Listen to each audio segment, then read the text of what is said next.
अभी आपको बताएं कि पाकिस्तान क्रिकेट बोर्ड ने गैर मुल्की लीग्स के लिए जारी किए गए NOCs रोक दिए हैं। ये इंतहाई इब्तदाई मालूमात हैं जिससे डॉन न्यूज़ आपको मुत्तला कर रहा है। आपको इसकी मजीद तफसील कुछ बताएं कि जनूबी अफ्रीका के खिलाफ होम सीरीज़ के लिए एक तो 18 रुकनी टेस्ट स्क्वाड का ऐलान हो गया है। दूसरी जानिब पाकिस्तान क्रिकेट बोर्ड ने गैर मुल्की लीग्स के लिए जारी NOCs होल्ड कर लिए हैं और बाबर आजम, शाहीन शाह, मोहम्मद रिजवान और फ़हीम अशरफ को बिग बैश के लिए NOC जारी हुआ था जिसे होल्ड कर लिया गया है। इस पर हम बात करेंगे डॉन न्यूज़ के रिपोर्टर गुलाम मुर्तज़ा से। गुलाम, आप हमें ये बताइएगा कि जो NOCs होल्ड किए गए हैं इसकी वजह क्या बताई गई है?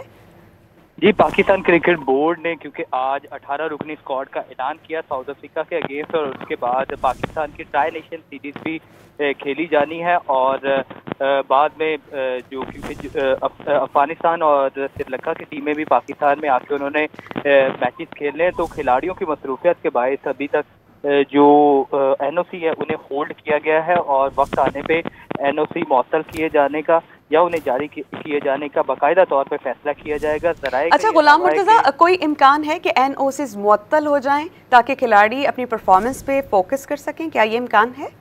जी, ऐसा इम्कान भी ज़रूर मौजूद है क्योंकि खिलाड़ियों की परफॉर्मेंस ज़रूर मुतासिर होती है। अभी पाकिस्तान ने जो तवातर के साथ सीरीज खेलनी है, होम सीरीज खेल ली है, उसके बाद पाकिस्तान ने वर्ल्ड कप भी खेलने जाना है, तो खिलाड़ियों की मसरूफियत के बायस ये फैसला किया गया है।